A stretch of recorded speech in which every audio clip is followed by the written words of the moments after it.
So, to understand the attitude of ancient sages towards labor equality, we now need to explore their thinking and philosophy more deeply.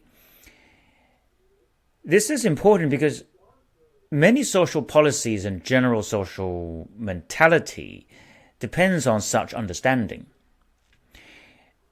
The content of attitude towards labor can be found in many parts of ancient classics, but we just look at two specific areas of thinking. The first is whether work is necessary, and the second is whether work is honorable. Okay. So,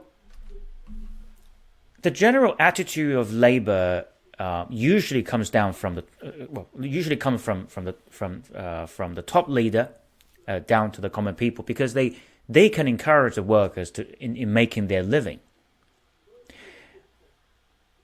Pan Geng was the 19th king in the Shang dynasty.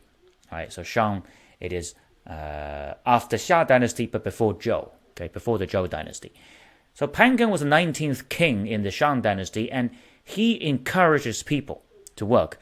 He said, when the farmer labors upon the field and spends his strength in reaping, there is then a good harvest. When the lazy farmer yields himself to ease and is not strong to toil and to labor on his acres, he cannot have either rice or millet. So, according to the king, work is the precondition of wealth. Now, Pan Geng even reproved his people for not knowing how to produce wealth. Now, we must understand the historical backdrop of Pan Geng's time. For almost 100 years leading up to the time just before Pan Geng, the society had been suffering from what is called the disorder of the Nine Kings. The disorder was caused by struggling of power among the royal family members and continuing civil wars. So, by the time Pan Geng rose to the throne, the Shang dynasty had relocated its capital city and population for 5 times already. Although the relocation was done with the purpose of promoting people's economic life, it was, after all, a very costly exercise.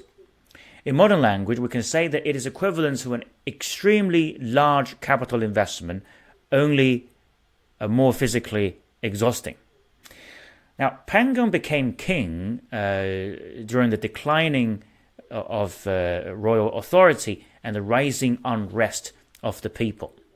Okay, so people were not happy. So he first examined the cause of social disorder and investigated natural resources in various parts of the country. Pan Geng's research showed that in the region of Yin, it contained abundant natural resources such as timber, water, and wild animals. So the research led Pan Geng to decide to relocate the capital again and move the population to the region of Yin. But it was a very extremely difficult decision to make because many aristocratic families were against the relocation, because of their own selfish interest. But eventually, Pan Geng convinced the people and managed to complete the relocation. So, in encouraging his people to support him to implement his great plan of economic development, he said to the people, "Go, produce wealth there, preserve and continue your lives." Now, of course, it must have taken a lot more than just some verbal encouragement like that, but it shows cooperation between the government and the people. So let's cut the story short. With the hard work of Pan Geng's government and the support of his people, Shang dynasty once again enjoy prosperity.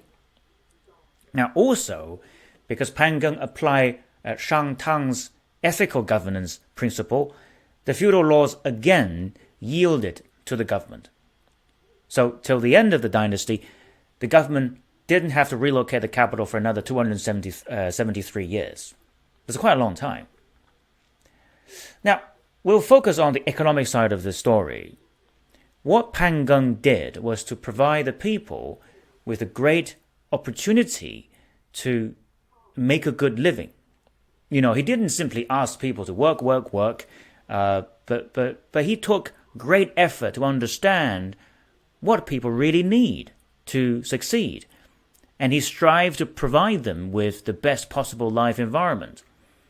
So with all of these conditions in place, what's left to do is for the people to put effort in turning the opportunity into harvest. I guess no matter how great the economic plan is, without the effort of the people themselves, the plan would only stay as a plan. So this brings us to the importance and necessity of work. Now, the necessity of work seems a rather obvious statement, right? And nobody would say work is not important or necessary. But in reality, I think it deserves more emphasis. We know that work is important because it pays for everything. Sometimes we see people don't work, and especially capable people voluntarily become unemployed. We may think that they're lazy. But we cannot simply classify them as being lazy because we don't know that. The key is to provide people with the tools and make it easy for people to use them. The reason I mention this is because this echoes a very interesting example raised by the behavioral economist Richard Taylor. In Professor Taylor's paper published on American Economic Review, he mentioned this story. He said, at a dinner party for fellow economics graduate students, I put out a large bowl of cashew nuts to accompany drinks while waiting for dinner to finish cooking. In a short period of time, we devoured half the bowl of nuts. Seeing that our appetites and waistlines were in danger, I removed the bowl and left it in the kitchen pantry. When I returned, everyone thanked me. But as economists are prone to do, we soon launched into analysis. How is it that we were all happy now that the nuts were gone? A basic axiom of economic theory is that more choices are always preferred to fewer, because you can always turn down the extra option. Now, this would be a remarkable tale, except that such behavior simply doesn't fit the rational economic model of human behavior. Either eating the nut or not eating the nuts. Okay, says, that's what the classical economists would say. But don't thank the person who moved them out of easy reach. A rational person would save the appetite for the dinner and avoid eating the nuts. But normal people, right? Normal people are different from rational. So normal people, as in being less rational, would eat the nuts just because it is easy to do. So the key message of this is that if you want people to do something, make it easy. All right, well, the important takeaway of that is that the government could actually improve the well-being of their citizens by nudging. Okay, there's a very interesting book by Professor Taylor called Nudging. I think if you have time, you should all read that. So it said the government can improve the well-being of their citizens by nudging them towards the right direction and providing appropriate tools. Now, in many cases, this nudging can involve a lot of hard work and investment. But in other cases, it could be just simply done by more thoughtfully designing their rules, procedures, or even labeling. So Pan Gung's government succeed in their economic governance, not because it only asked people to work, but because it provided the people with all the tools and resources. So overall, hard work is more complex. It's more complex concept than we first thought, right? But the bottom line is people must get up from their chairs and make a living themselves. So, as the Chinese proverb goes, People's weal depends on diligence. With diligence, there is no want. Confucius also recognized that the only shortcut to success and a good economic life is hard work. So although it is tempting to say that government nudging is more important than individual hard work, but without individual hard work, government nudging would achieve very little.